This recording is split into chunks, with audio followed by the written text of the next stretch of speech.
একজন ডাক্তারে যদি 150 জন রুগী দেখে সে তো রড সিমেন্টেই লিখবে ওষুধের জায়গায়। আমি এখানে একটা প্রকৃত ঘটনা বলতে চাই। চট্টগ্রামে একজন রিক্সাওয়ালা তার রোগ নিয়ে ডাক্তারের চেম্বারে ঢুকলো। ডাক্তার সাহেবকে বিস্তারিত বর্ণনা করলো যে আমার এই রোগ।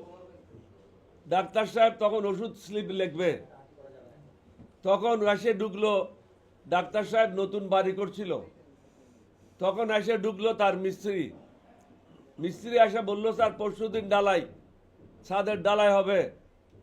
আপনি যদি আমাকে কালকের মধ্যে সকালের মধ্যে রড আর সিমেন্ট কিনে না দেন তাহলে আমার পক্ষে ডালাই দেওয়া সম্ভব হবে না। তখন ডাক্তার সাহেব বলল, অবশ্যই তোমাকে রড আর সিমেন্ট দেওয়া হবে। তখন তিনি করলেন কি, ওষুধের স্লিপের উপরে লিখে দিলেন 200 বস্তা সিমেন্ট 10 টন রড। এইটা নিয়ে রিক্সাওয়ালা লেখাপড়া জানে না, সে ওষুধের দোকানে গেল।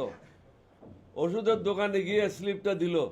বলে, ভাই আপনি তো ভুল জায়গায় চলে আসছেন, আপনি তো নতুন বিল্ডিং করতেছেন, এখানে তো রড সিমেন্টের কথা লেখা আছে। বলে যে, ভাই আমি তো অসুস্থ লোক, ডাক্তারের কাছে গেছিলাম ওষুধের জন্য। এই হলো দেশের অবস্থা। একজন ডাক্তারে যদি 150 জন রুগী দেখে সে তো রড সিমেন্টেই লিখবে ওষুধের জায়গায়, কারণ তা একটা লোকের ব্রেন কতক্ষণ কাজ করে। সুতরাং আমি অনুরোধ করব উপদেষ্টাকে, ডাক্তারদের সাথে বসেন, তাদের সাথে সমন্বয় করেন। বিদেশে কোনো ডাক্তার 15 থেকে 20 জনের উপরে রুগী দেখে না, আর আমাদের এখানে 100 থেকে 150 জনের নিচে কেউ রুগী দেখে না, সকাল 7টা থেকে রাত্রে 3টা পর্যন্ত। তাহলে 2 ঘন্টা 3 ঘন্টা ঘুমিয়ে আপনি কিভাবে রুগীদের প্রতি ন্যায় বিচার করবেন?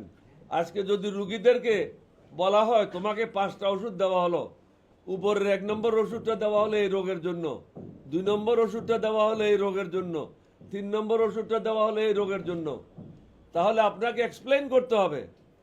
এখন আগের যুগ নাই, মানুষের ঘরে গেলেই তারা গুগলে ঢুকতে পারে ওষুধগুলি কি জন্য দিয়েছে এবং এগুলি কাজ হচ্ছে কিনা, তাকেও এটা দেখার সুযোগ করে দিতে হবে। অনেক সময় ভুলভাবে ওষুধ দেওয়া হয়, রুগী এগুলি খেয়ে এগুলি ব্যবহার করে মারাত্মকভাবে ক্ষতিগ্রস্ত হয়। এটার কারণ হচ্ছে আপনারা 18 থেকে 19 ঘন্টা রুগী দেখেন বা কাজ করেন, হসপিটাল করেন, রুগী দেখেন, তারপরে আপনারা নিজের জীবন আছে। তখন যখন প্রেসক্রিপশন লিখতে যান তখন ভুল প্রেসক্রিপশন লেখেন। সুতরাং এটা বসে উভয় পক্ষকে বসে এটা সমাধান করতে হবে। শহীদ রাষ্ট্রপতি জিয়াউর রহমানের সময় আমি বঙ্গভবনে ছিলাম, তখন সরকারি ডাক্তারকে পারমিশন দেওয়া হয়েছিল বাইরে রুগী দেখার জন্য। এর আগে সরকারি ডাক্তারদের প্রাইভেট প্র্যাকটিস করার কোনো অনুমতি ছিল না। এটা কেন দেওয়া হলো? তখন বাইরে সর্বসাধারণের জন্য কোনো ডাক্তার ছিল না, ডাক্তারের অভাব ছিল, যার কারণে ডাক্তারদেরকে অনুমতি দেওয়া হয়েছিল আপনারা হসপিটালে নির্দিষ্ট ডিউটি করার পরে প্রাইভেট প্র্যাকটিস করবেন। এখন তো ডাক্তারের ছড়াছড়ি, ডাক্তার তো বাইরে চলে যাচ্ছে। সুতরাং এখন তো সেই সমস্যা নাই। একজন ডাক্তারকে 15-20 জনের উপরে রুগী দেখতে দেওয়া যাবে না। এবং কতগুলি পরীক্ষা নিরীক্ষা দেওয়া হয়, পরীক্ষা নিরীক্ষাগুলি যারা করে ল্যাবরেটরির সাথে তাদের সম্পর্ক থাকে। আপনি যদি 20টা পরীক্ষা দেন, 6000 টাকার পরীক্ষা দেন, তাহলে এখানে 60-40 রেশিও হয়। যাদের ল্যাব থাকে তারা 60% নেয়। অনেক ডাক্তারদেরকে, আমি সবাইকে বলবো না, অনেক ডাক্তারকে 40% টাকা দিতে হয়। এবং আপনার অনেক ডাক্তার আছে নির্দিষ্ট কোম্পানির ওষুধ ছাড়া অন্য প্রেসক্রিপশন করে না, কারণ তাদের রিপ্রেজেন্টেটিভ বাইরে দাঁড়িয়ে থাকে।